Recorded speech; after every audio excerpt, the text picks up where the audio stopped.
ఆత్మలో వర్ధిల్లుట. అనుదిన ధ్యానమాలిక. రచన డాక్టర్ ఇ. Stanley Jones. అనువాదం డాక్టర్ ఎ. సురత్నం బాసిమల్ల. మూడవ వారము, మూడవ రోజు. కీర్తనలు 40వ అధ్యాయము 1-3 వచనములు. గతం ప్రయోజనకరమే. గతం క్షమించబడి తుడిచివేయబడునని నిన్నటి దినాన తెలుసుకునియున్నాము. గతం తుడిచివేయబడినప్పటికీ అది మరలా ఏదో ఒక సందర్భములో జ్ఞాపకానికి వస్తూ ఉంటుంది.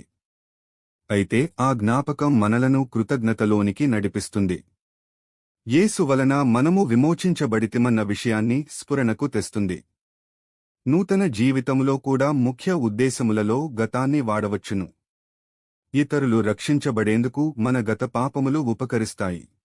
మనము ఎటువంటి పాపముల నుండి విమోచింపబడితిమో చెప్పినప్పుడు వినువారు మన పాపములను బట్టిగాక మన ఎడల యేసు జరిగించిన విమోచన కార్యమును బట్టి ఆశ్చర్యచకితులవుతారు. కాబట్టి వారు కూడా విమోచింపబడుటకై రక్షకుని సమీపించడానికి ప్రేరేపించబడతారు. గత కాలపు శాపముల జ్ఞప్తి ఆత్మల రక్షణలో ఈ విధముగా మనకు తోడ్పడతాయి. ఆశ్చర్యకరంగా రక్షించబడిన ఓ స్త్రీ భయంతో నన్నిలా అడిగింది. తన గతాన్ని, రహస్యాలను బయల్పర్చుట ద్వారా తన గత స్నేహితులకు నేను భంగం కలుగచేయగలిగిన దాన్నవుతాను.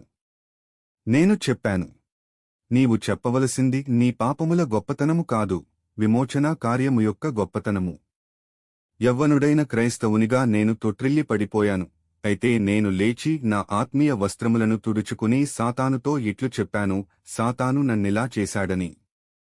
కాని నేను ఒక పాఠము నేర్చుకున్నాను. ఆ పాఠము నేర్చుకునుట నాకెంతో ప్రయోజనకరమైంది.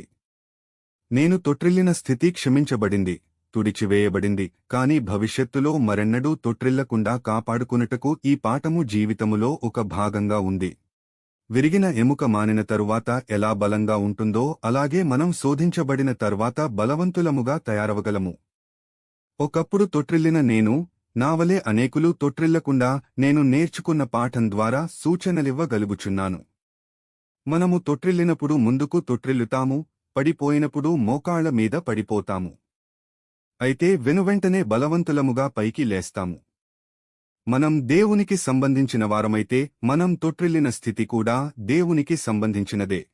ఈ భాగము డాక్టర్ ఇ. స్టాన్లీ జోన్స్ రచించిన అనుదిన ధ్యానమాలిక ఆత్మలో వర్ధిల్లుట నుండి సేకరించబడినది. దీనిని మీకు వివరించిన వారు ఎల్. సెలా బుక్స్.